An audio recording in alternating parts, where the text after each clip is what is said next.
Right now, on Law&Crime Special Report, Justice and Peace. Newly released audio of Breonna Taylor's boyfriend, Kenneth Walker, on the day of her death sheds light on the police investigation into her death. So now the door's like flying open. I'll have one shot, and then all of a sudden there's a whole lot of shots. Plus, audio of Officer Mattingly's interview weeks after the death of Taylor reveals new details and underscores a sympathetic police interview with fellow officers.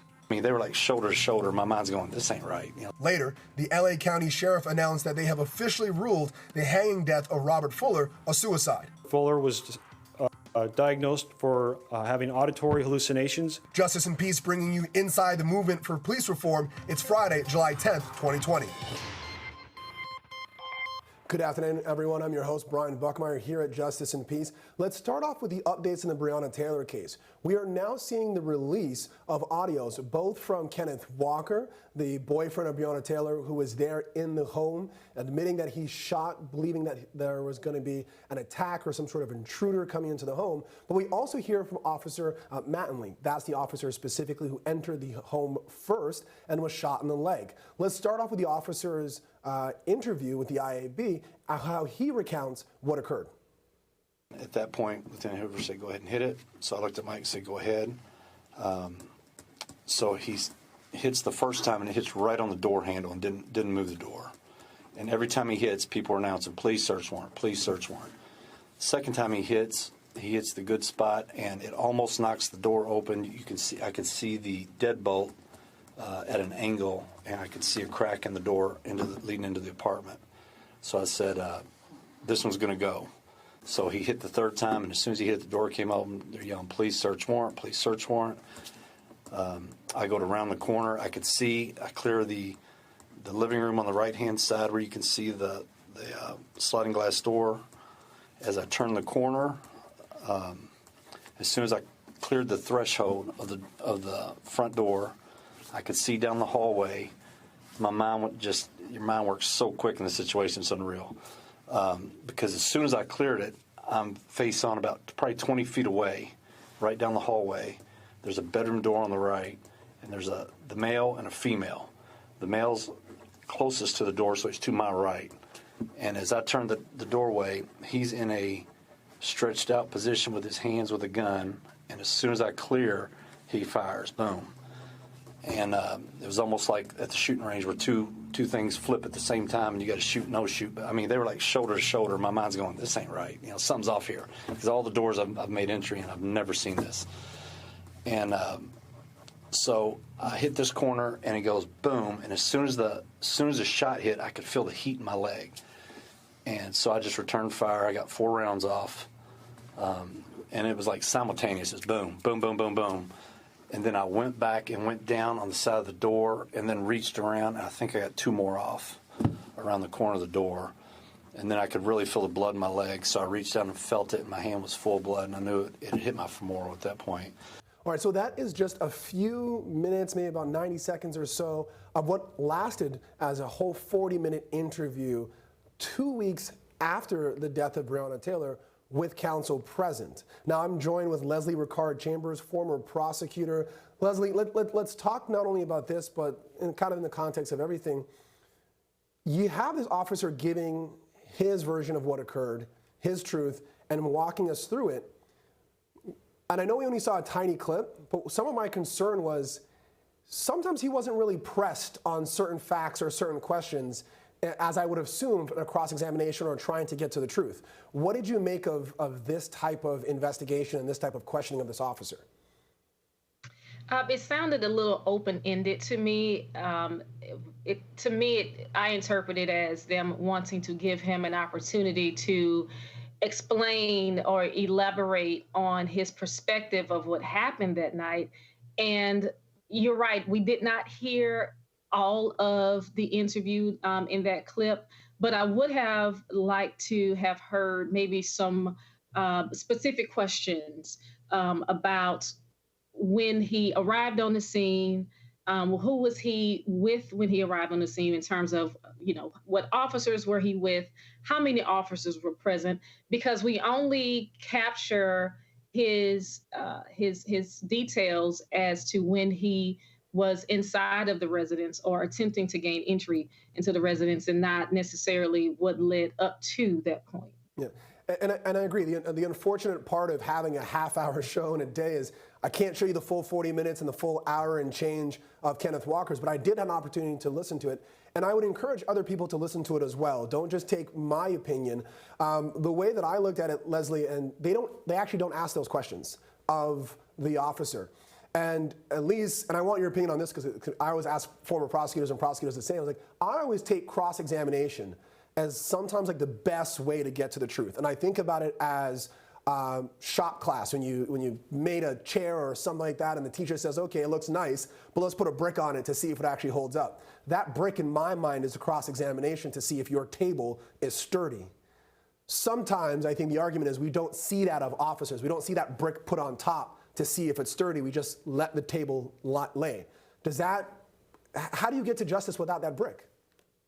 No, you're absolutely right. And even before we get to the cross-examination process, ordinarily we are able to rely on our detectives to sort of handle that for us, if you will, before this cases normally get to trial.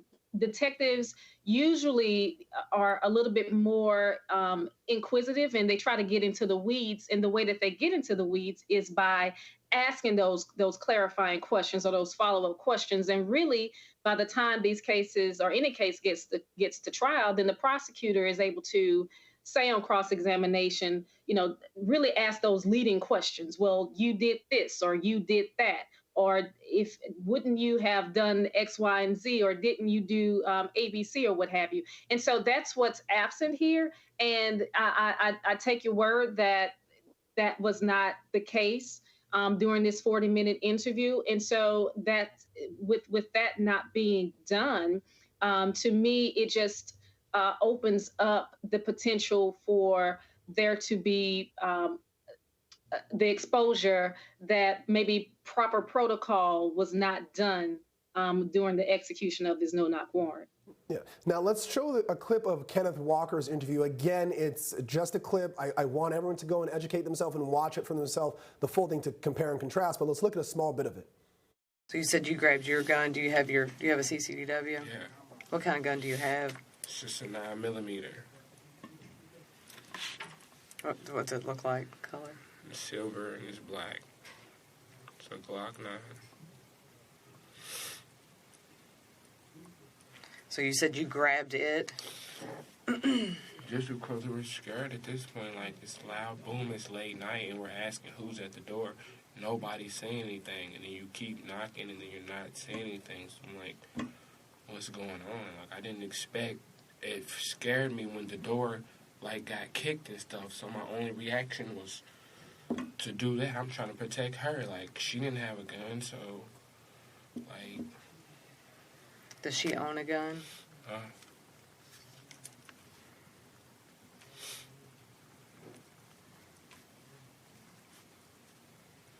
So did both of you all step out of the bedroom? Were you in the hallway? Yes. Like, didn't even get all the way down the hallway to the door before it got kicked. She literally got shot right at her doorway in the house. Like, we both literally stepped out of her doorway, and then they kicked down the door, and I left the shop. I mean, how we were next to each other. Okay. So then they just start shooting like 10 shots. Where did you go then? I just dropped on the ground, like right next to her, but where I dropped on the ground, like there's a room to the left when you come out of her room. So there's a wall, like right here-ish. Mm-hmm.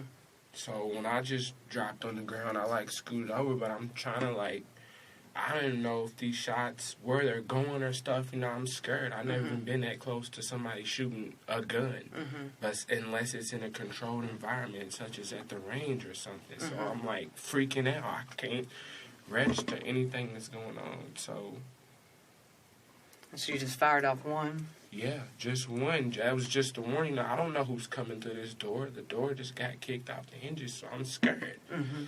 One shot, boom, and then there was a lot of shots, so I just dropped. All right, so the tone in the officers, I have to admit, is polite, it's professional, they're working with him, especially considering that he just lost Breonna Taylor. We're talking same day. The officer had 2 weeks. Kenneth Walker has the same time. But Leslie, I want to ask you as a former prosecutor, if you had 2 officers hand you the paperwork for either one of those interviews, which one of those interviews do you feel like, based on the questions that were asked, kind of going to that probing questioning, do you think would be easier to help you in your job as a prosecutor? I'll tell you this, Kenneth's recount of what happened, as well as how he's responding and engaging the officer, who is very detailed in her questions, Kenneth is doing a great job. And I can tell you, as a prosecutor, as a former prosecutor, he's making my job a whole lot easier for me to really conceptualize what happened. In my mind, I can see this all happening as if I'm there. There's a suspicious knock or what have you at the door. It's late at night. It's unusual. And so Kenneth takes the necessary precautions to protect his home and the other individual in his home. I don't see the unreasonableness there, especially when he clearly asks who's there, and then there's not a response, and this knocking insists, if you will, and then once someone breaks in, guess what? He's going to do what any reasonably prudent homeowner would do. They've got to protect their home and everyone in it and all the contents that are in it. So I just don't see how Kenneth can't be seen as a very credible witness to this shooting, and I think that that's probably why you see the investigator allowing the other officer to go on and elaborate, give his open-ended account of what happened. Because I'm sorry, but I think that Kenneth's account is more damning for the police officers, who gave a completely different account of what actually happened. Yeah, and part of the problem here, at least that I see, when you have these interactions without video, as defense attorneys, as prosecutors, as lawyers, period, when it becomes one person's word against the other, it becomes a complete credibility issue for the most part.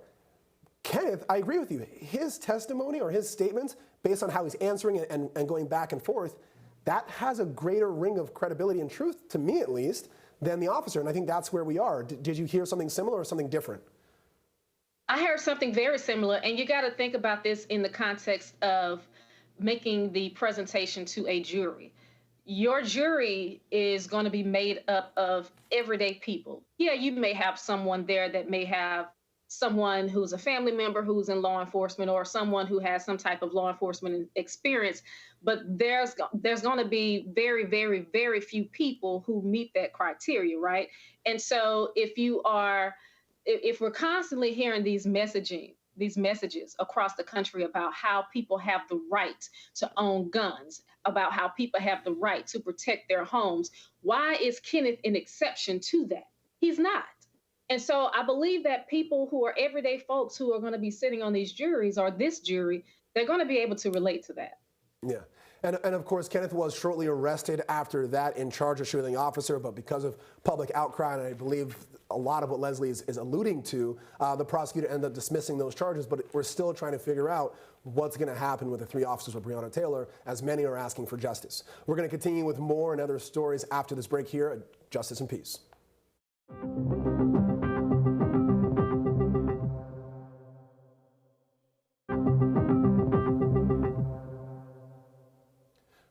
Welcome back. So in the Robert Fuller case, for a while we've been trying to figure out whether it was a homicide or an unlynching or a suicide. Well, yesterday or shortly after, they came out and said that it was a suicide. They ruled that based on the circumstances and also going back into Mr. Fuller's history, that there were signs that he might have been thinking about suicide in one way, shape, or form. Let's go right to the presser and take a look at what the officer had to say.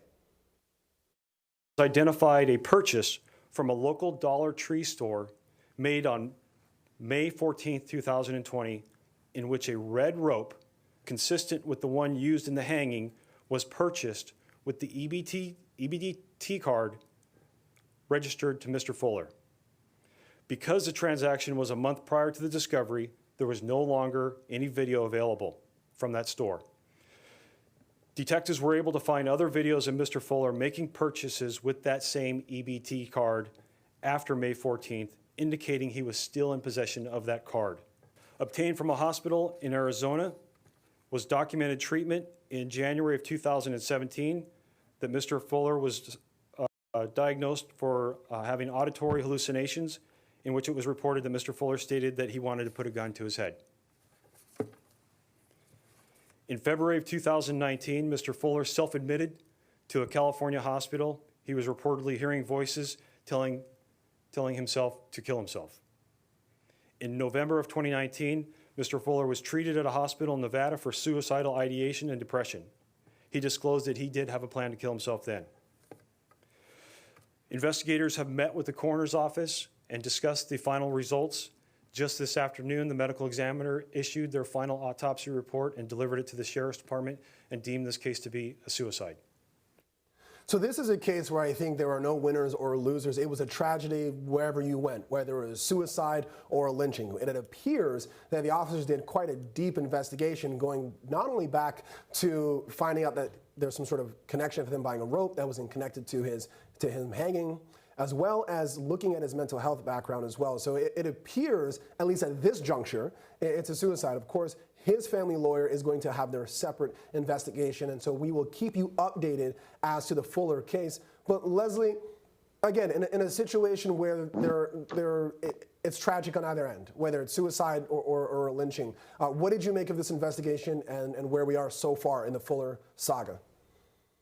Yeah, I do sympathize with this young man and his history of, I guess, mental health, and his history of, asserting that he wants to or wanted to kill himself. And mental health is a real issue in this country.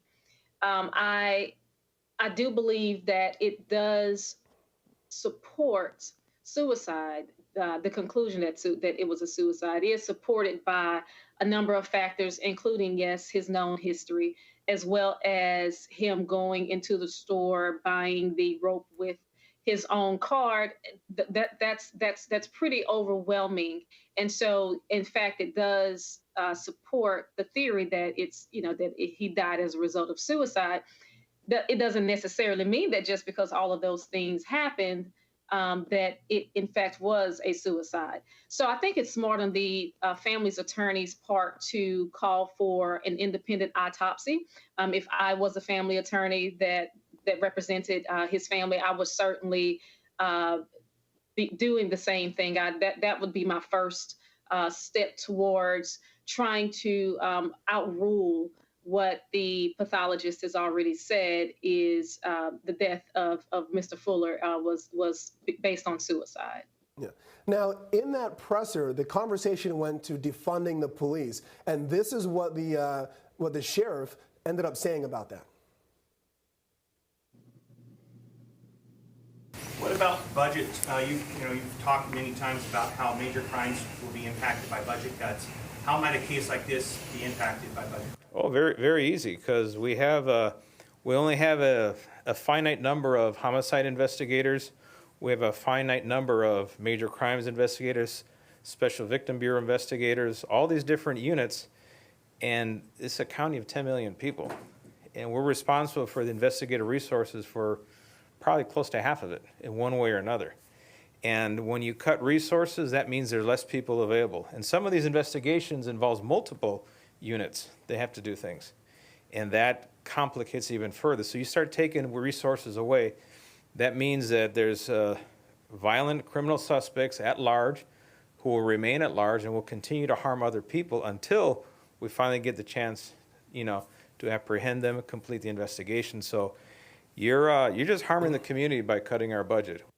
All right, so this is one of my issues when people start talking about defunding the police, and they always make the correlation between violent crimes. The reporter asked the very specific question, how would defunding the police be connected to a case like this? As he's describing it, I'm writing it down. Homicide investigation, special victims investigation, the sheriff, there's the autopsy, there's the overtime, there is this presser, there's all of these people that have to work to figure out whether or not this was a homicide or a suicide. If we are taking their report as true that this is a suicide, my question then becomes, how much would it cost to put 2 or 3 social workers in that community where Mr. Fuller might not have gotten to the point of suicide, because we see red flag after red flag after red flag? Would 3 social workers cost less in that community than all the officers that had to investigate this case? I would think the answer would be yes, and that is the concept of defunding the police. So for him to take this and connect it to violent crimes, I think he's completely missing the concept of what defunding the police is, and I think that's why we keep getting into this debate. But that's just my 2 cents. Leslie, what did you think about how he's connecting defunding the police, and how maybe if we had other resources, this person who had red flag after red flag after red flag may not have ended up this way if we are believing it's a suicide? Well, he's not necessarily and completely wrong. I think that when I hear defund the police, from whoever the source is, the sources or those who say defund the police, they don't always mean the same thing. I think that what we could have an opportunity to discuss is whether or not rerouting or reappropriating funds within police departments to accomplish certain things, like creating a bridge in terms of the relationships between law enforcement and our Black communities, especially where some of our violent crimes happen. I think that there's an opportunity here to figure out a way to open the door for citizens to feel comfortable with being a part of these investigations. And I think that it's really difficult to solve crimes when you have a community that is already skeptical of police in general. And so, yes, you don't want to put the police departments in a position to where they can't function and solve crimes. But at the same time, I think that the police departments ought to be open to having conversations about how to bridge those gaps, bridge those relationships. Understood. In order to make sure that we can actually. Yeah, we've got Bob Bianchi coming up next. Bob, what do you got for us for keeping the peace? More developments on George Floyd. As expected, Brian, we talked about it. The judge issuing a gag order on the lawyers for speaking out in public. All right. So we're going to continue with Justice and Peace next week. Everyone enjoy your weekend. Thank you for all for joining us.